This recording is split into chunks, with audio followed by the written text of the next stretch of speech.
Hi, welcome to Microgreens for Beginners with Deschutes Public Library. My name is Roxanne and I'm a community librarian. During today's program, I'm going to share an overview of microgreens, give you some quick tips that will hopefully enable you to start your own odyssey into tiny farming with microgreens.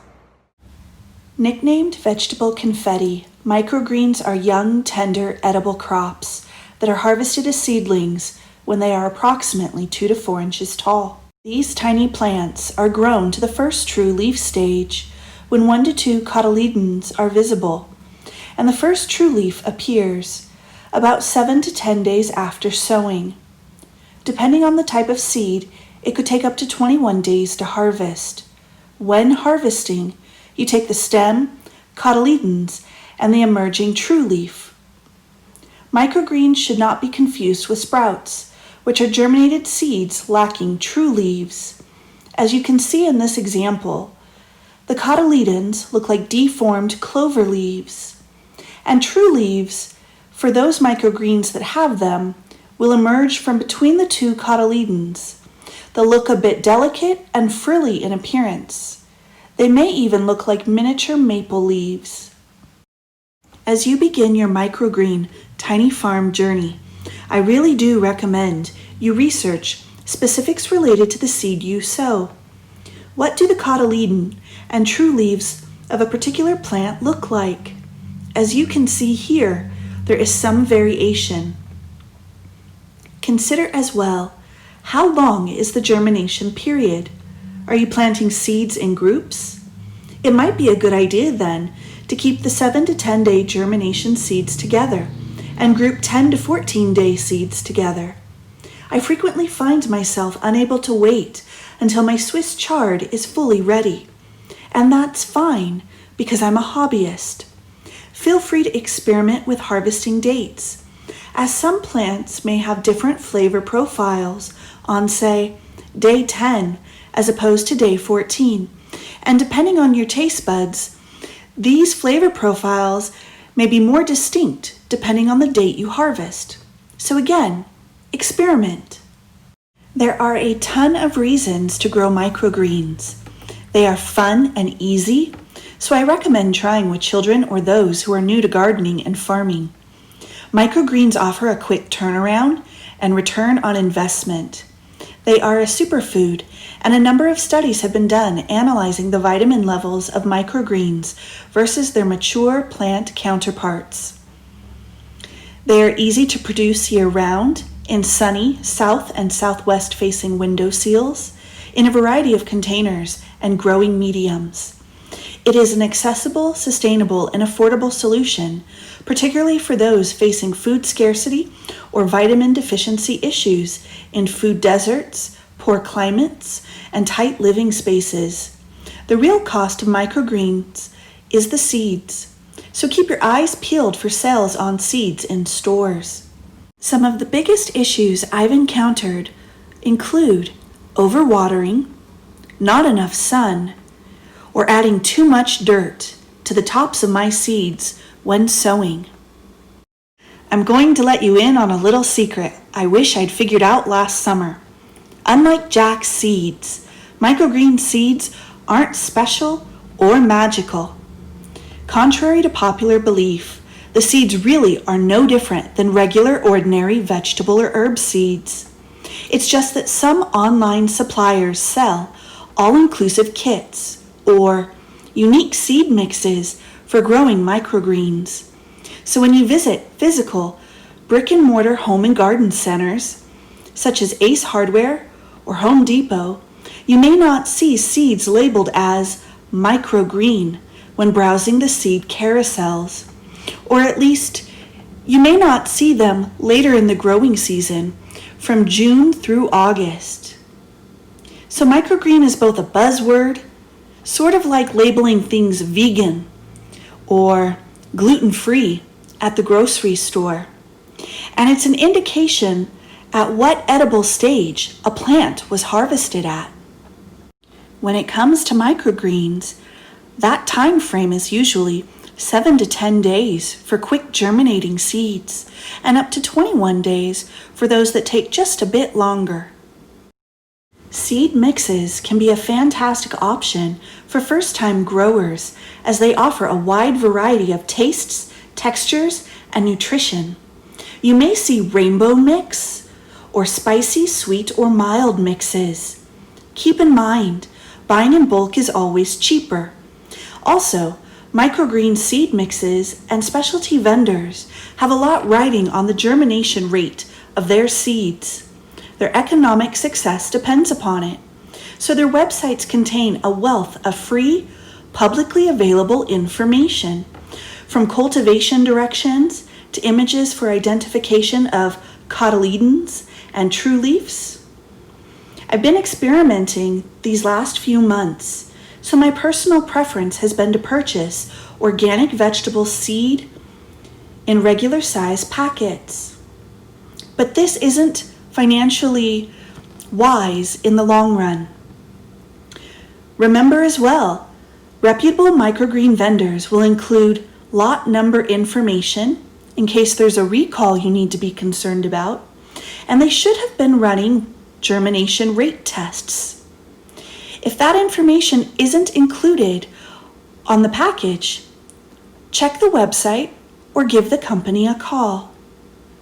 And please feel free to make whatever decision is best for you, your family, and your health. A special note of caution: please do not plant or harvest seeds sold as food, such as those you may purchase at the grocery store.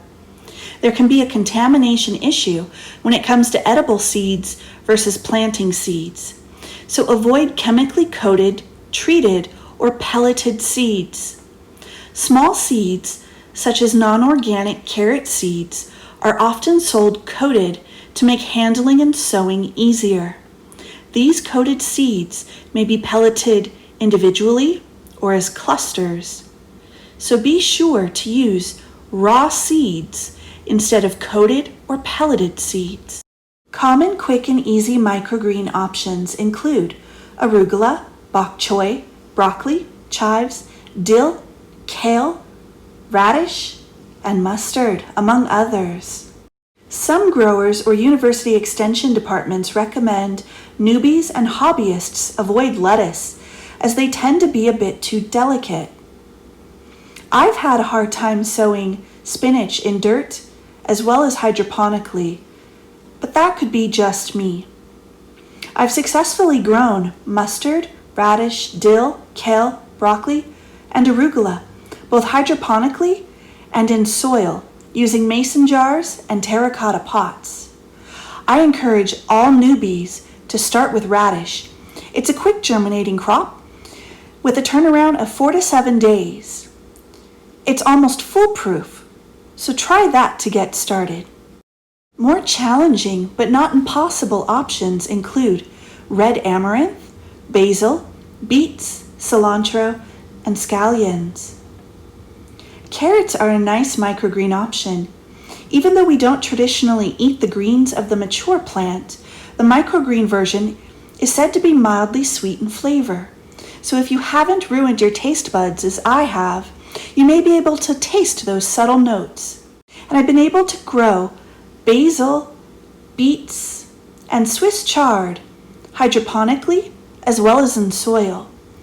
So nothing is impossible, I would say.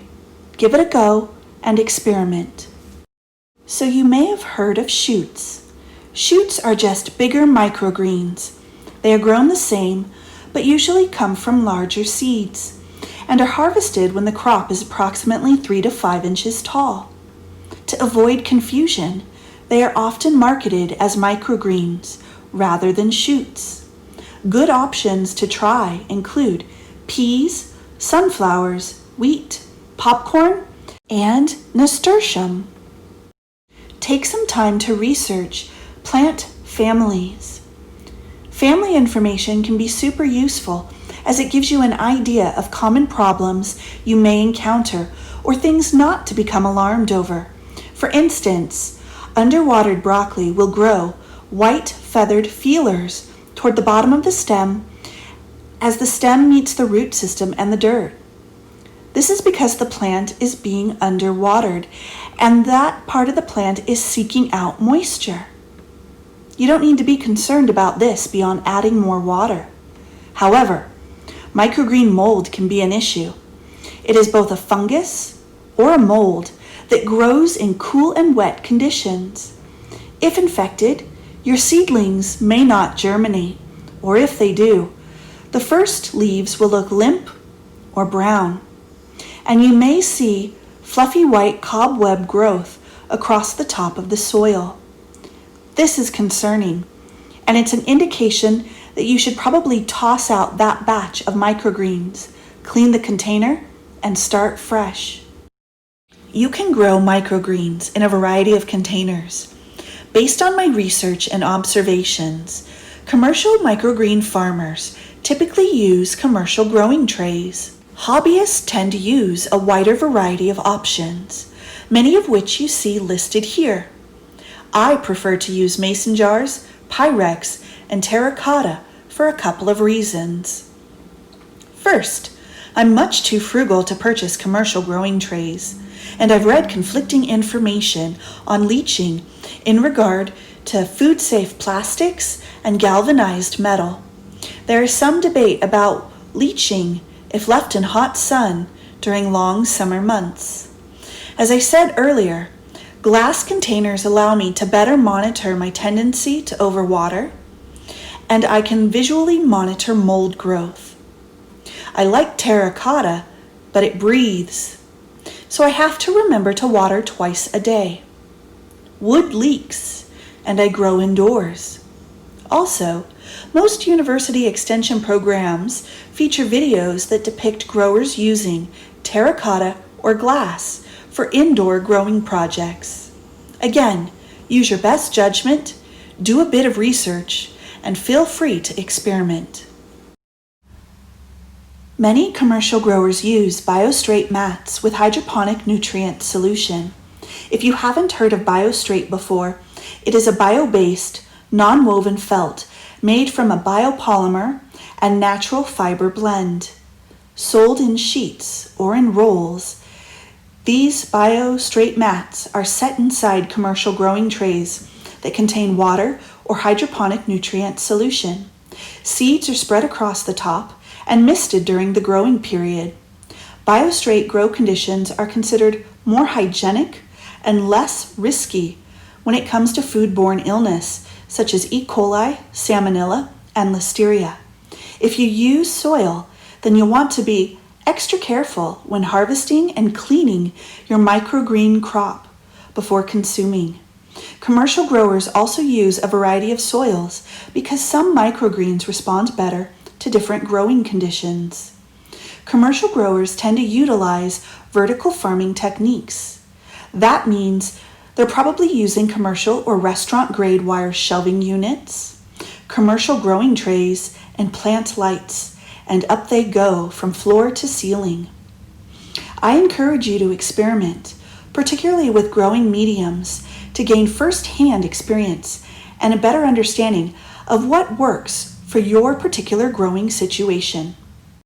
Seed density calculators can be located online through simple internet searches. For those who are scientifically or mathematically minded, just know university extension programs like that of Penn State provide free Excel spreadsheets that allow you to do all the heavy lifting of data entry. So after months of experimentation and highs and lows, you can fill in rows and columns with facts and figures.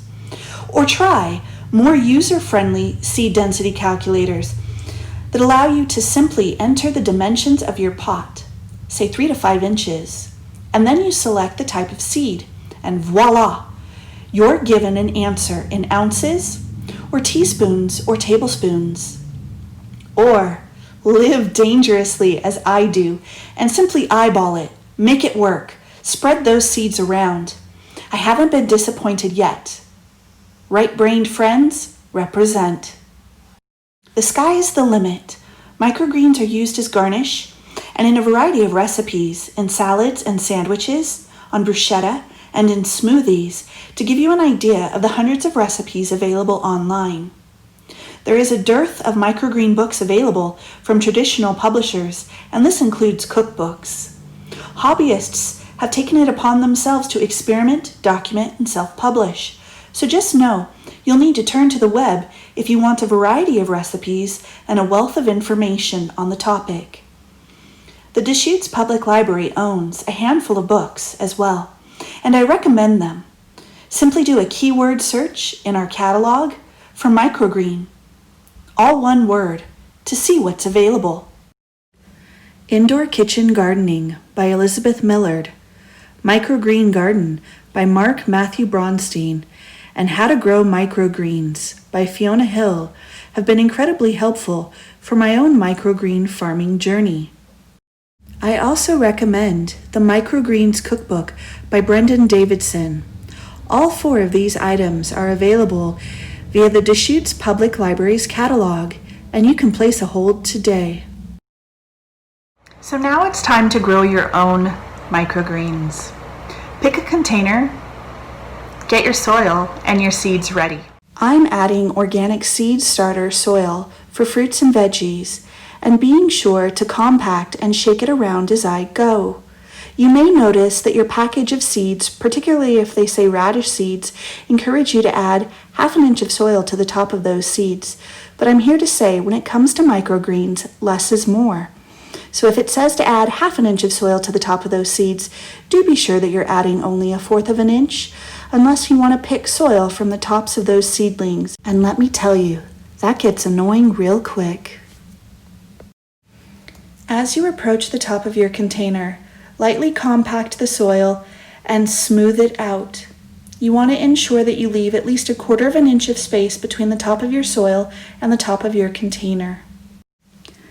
So I am fast approaching the top of my container, and I am gently compacting and evenly distributing the soil as I do so. I want to be sure that I leave at least 1/4 inch worth of room, and you'll do the same.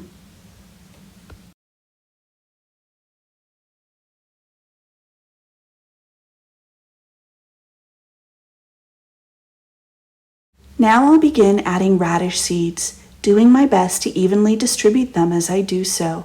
I'm simply eyeballing the quantity, and I feel like the fact that I'm doing this and have never had an issue truly illustrates how beginner-friendly radish seeds are when it comes to growing microgreens. To be honest, I have used this approach with all of the microgreens I have grown.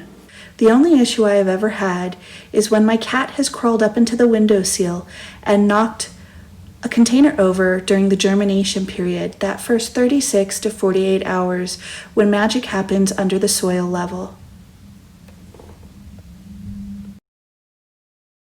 Ideally, you'll have a watering can with a nozzle that looks like a shower head spout. But if you don't, take care as you add water to the tops of your microgreen seeds. You don't want to punch any holes into the soil. That will necessitate adding a bit more soil. And if this keeps happening, you'll end up with geologic layers. Use this same approach on any microgreen seeds that you're sowing. For the next 36 to 48 hours, you'll set your container aside in a low light portion of the house. At the 36 or 48 hour window, you'll move it to a sunny south or southwest facing windowsill. And do be sure to never use any aerosol containers or sprays in the same room that you are growing edible crops. It's a bad idea. Here is an image of my microgreen tiny farm setup. This is a southwest facing window, and there is a bit of cool light from a plant light I purchased for my indoor strawberries that I ended up having to take down because it was really just a challenge to my cat. And as you can see, there's a bit of dirt from the last time he knocked everything over. If I can make it work in a tiny apartment with a super naughty cat, I'm confident you can too. And my apologies to your friends and family as you begin your journey, texting them against their will with photos of your success.